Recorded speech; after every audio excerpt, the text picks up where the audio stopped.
in Bezare, a village deep in the jungles of Central African Republic.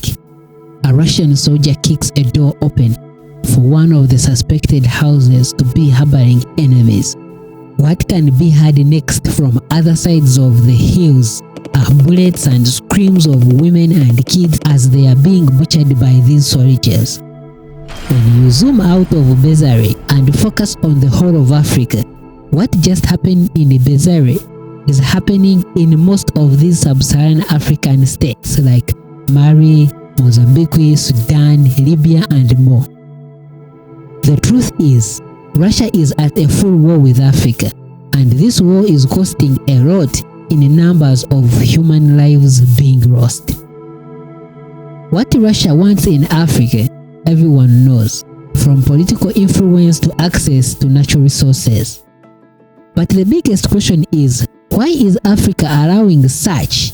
Yet it knows Russia is also imperialistic like other Western racist nations.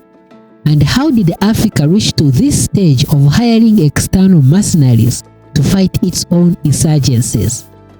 Let's answer that question. What countries that are using Russian mercenaries have trouble with terrorism, and also most are former French colonies? So it's better to start with France. In 2013, France launched an operation called Operation Savo that was a reaction towards the North Mali conflict. The insurgents of National Movement for the Liberation of Azawad had got a lot of weapons from Libyan civil war. Guys, do you remember how all the West joined together to kill the president of Libya, Muammar Gaddafi? Yes, these weapons and support they sent in Libya now started causing other civil wars in neighboring countries. This is the reason why we campaign, criticize and condemn Western military interventions. They cause more harm in Africa than they solve.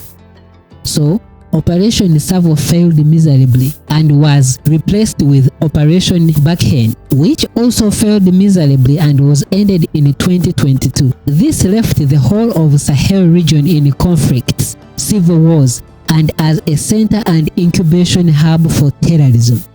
So the question is, how comes all these Sahel countries have not built enough and strong army for the defense of their own territories against such extremes? And yet, France has been there since quote and unquote independence. And it's as a result of these failures that Africa has to look for other partners, and one is Russia. The following are the reasons why Africa chooses Russia. 1. The history of Russia and Africa. If I say Africa has chosen Russia as an alternative, I'm lying. Russia as an extension of Soviet Union has been a crucial partner. Soviet Union helped to educate more than 50,000 African students to acquire the much needed brains in Africa. Remember, the professional whites failed to educate Africans with skills like in medicine and engineering. When Africans fought for independence, the racist colonialists just packed and ran away, leaving Africa to die. On top of sponsorship and education, Soviet Union sent about 10,000 technicians to help and fill these gaps. 33 African countries received 5,000 loans, grants and more, which amounted to billions of dollars all into Africa. So when Africa tries to work with Russia, it's as a result of history. 2. The failure of the West. Most critics will say Russia and Soviet Union help to Africa was little compared to the West. But remember, Russia has no moral obligation to help Africa. It didn't colonize any country. It didn't plunder and steal all the resources. Whatever Russia does is out of their good heart and also for trading purposes.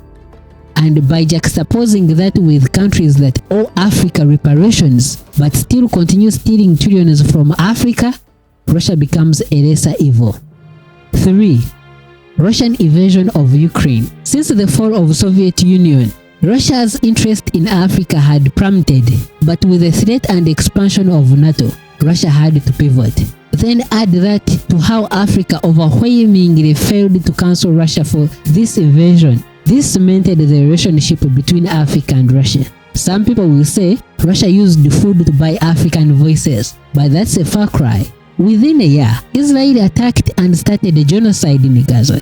Every African country condemned and started boycotting Israel. Yet Israel has been supporting most of African countries. The war in Ukraine is a war supposed to be solved through dialogue, not sending billions of weapons. 4. As a source of options, Africa diversifying its interests in China, Russia, India, Turkey and more gives it a leverage against racist countries. An example is these racist countries have stopped lecturing Africa about democracy and politics, but instead have started calling for dialogue. These are major reasons why both Russia and African countries have decided to work together and fight these insurgents. The balance of power might be unequal and this can lead to some negative consequences on Africa, since Russia has its own agendas. But at least Africa has an option to choose from either races or partners. Thanks. We shall meet again.